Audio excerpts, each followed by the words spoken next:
Hello, Scrufftards. This is the War Zone. I'm Scruffy, and welcome to Scruffy Tales. And I just found out that Finland intends to supply Ukraine with boats.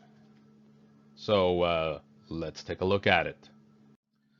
And it is a cooperation between Finland and Romania that we're looking at. Finland has pledged an undisclosed number of an unknown vessel type to Ukraine. But what we do know is that Romania will train 50 Ukrainians in Romania itself on how to operate these Finnish vessels. So what may we be looking at? Well, Sweden and the Netherlands has already pledged to supply Ukraine with assault craft. So this is probably what we will see Finland do as well. And then we have the Jehu class assault vessel, can transport 24 Marines and has a crew of 5 to 6. So this is basically a Finnish version of the Swedish combat boat 90, where you drive up to a shoreline or an island or whatever, and you open up the front of the vessel to allow Marines to storm the beaches, the shoreline, the island, or what have you. And you support them with weapon stations carrying 50 cal machine guns and grenade launchers. And you can drop depth chargers, mines, and what have you, just like a combat boat 90. So the Jehu is basically the Finnish version of the combat boat 90. Very capable assault craft.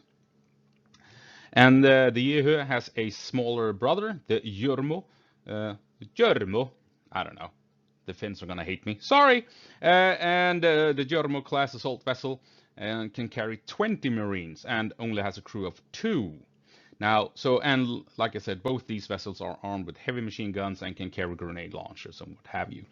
And the combat boat 90 and the Jehu are specifically designed to assault beaches and islands because during World War II, there was a lot of fighting in the Finnish archipelago between Finnish and Soviet forces, and both Finland and Sweden learned a lot about how to wage island-to-island warfare during that conflict.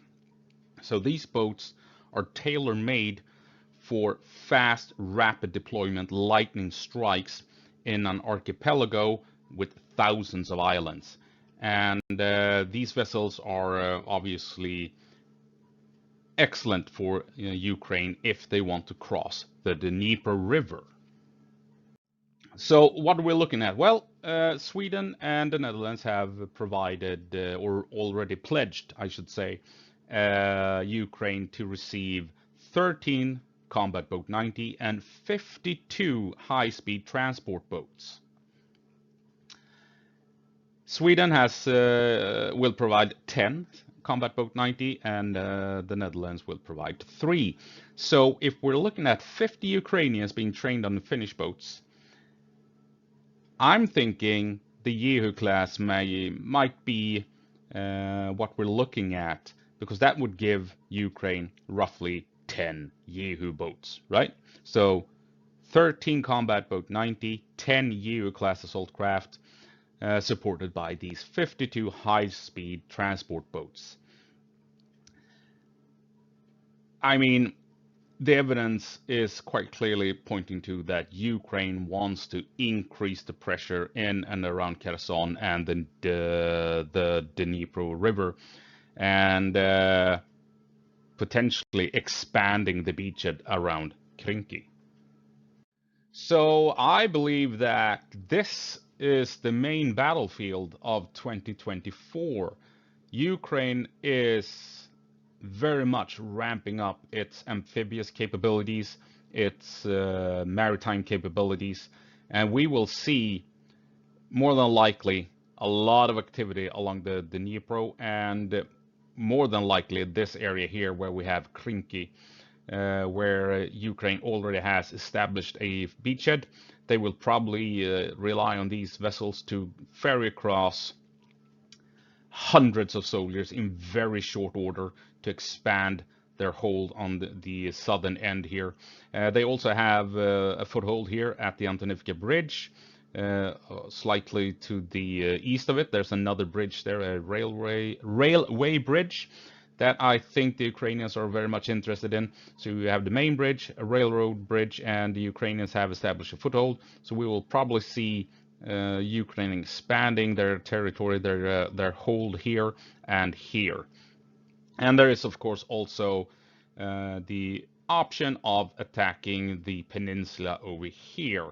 How likely is it? I don't know, but I think it's still on the table that this may or may not happen, or that this may happen, I should say.